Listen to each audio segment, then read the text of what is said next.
Streaming from the 22 News Broadcast Center. This is 22 News at 4 p.m. Digital Edition. Hey, good Wednesday afternoon. I'm Nick Oresco, and thanks for joining us for 22 News at 4 o'clock. Top stories in just a moment. First, some are seeing snow, others are seeing rain that could impact your evening commute. Let's bring in 22 News Storm Team meteorologist Brian Lapis tracking the traffic. Yeah, depending on where you are, like you said, it's either rain or it's some fat flakes of snow, and there will be a light accumulation of snow in some spots. Right now, traffic seems to not be all that affected by this round of snow. You can see there are really no significant delays at the intersection of 291 and 91, just kind of the usual slower traffic.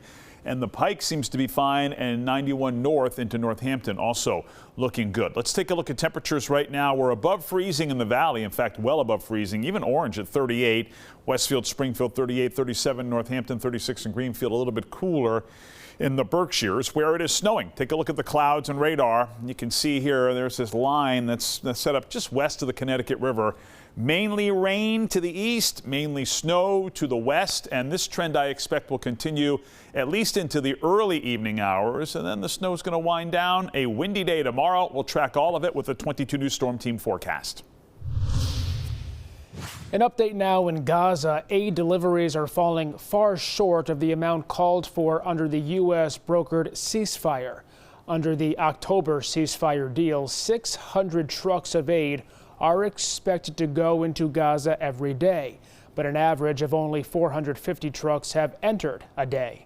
The United Nations expressed a dire need for more aid to enter Gaza, saying Israeli restrictions on aid have, quote, bottlenecked recovery efforts.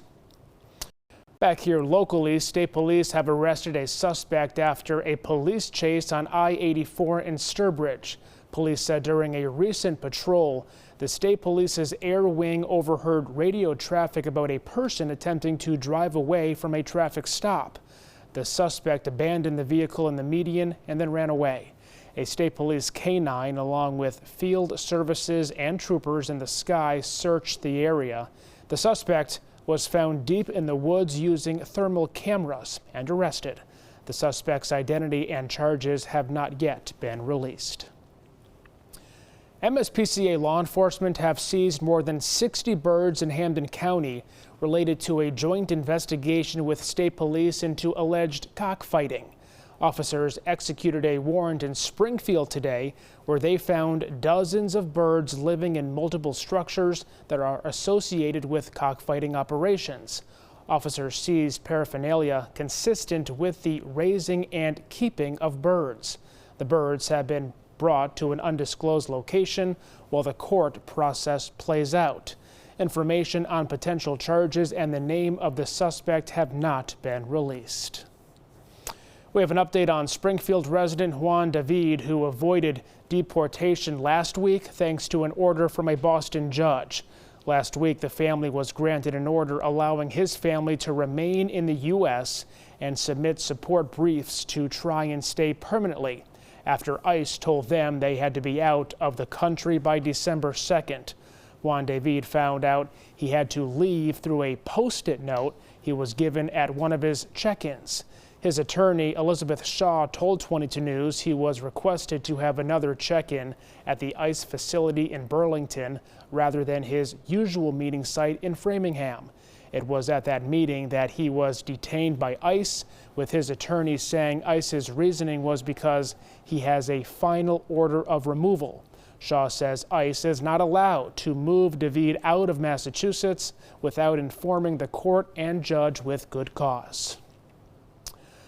As you predicted yesterday, Brian, some places are seeing that slush on the roadways. Yeah, especially west of the Connecticut River and into the hills, but even in the lower Pioneer Valley, eventually we'll more than likely see some snowflakes. Here it is on the radar here, and you can see along and east of the Connecticut River, it's mainly rain. Along and west of the Connecticut River, it's mainly snow, and then kind of in the foothills, in places like West Hampton and Westfield and Russell, we've got a little mixture of rain and snow. So bottom line is, mixture of rain and snow will continue continue here as we move into the evening hours. Our 22 News Storm Team Skycast, 5 o'clock here this afternoon. Rain to the east, snow to the west, and then as we head into the early to mid-evening hours, a quick change over to snow for most of us, and then this winds down well before midnight. Then the wind kicks in tomorrow. Partly sunny skies, a few flurries, and some wind gusts over 30 miles per hour. In fact, the National Weather Service has already issued a wind advisory for the western hills of Hamden, Hampshire, and Franklin County, and all of Berkshire County, Thursday morning to Friday morning. We'll update on 22 News at 5. Author and activist Mackenzie Scott revealed $7.1 billion in donations to nonprofits in 2025, marking a significant increase in her annual giving.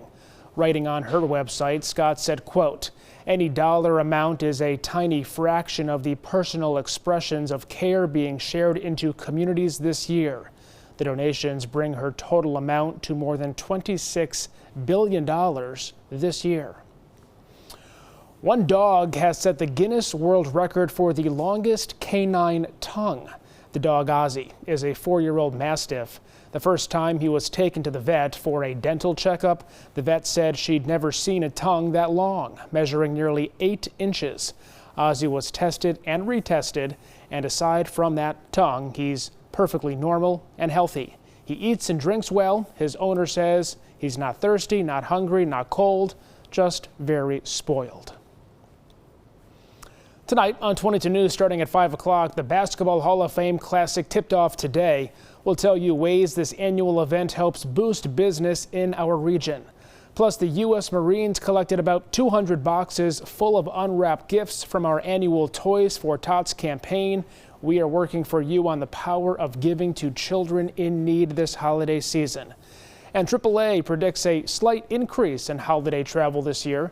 We'll tell you what that could look like here at home. Brian?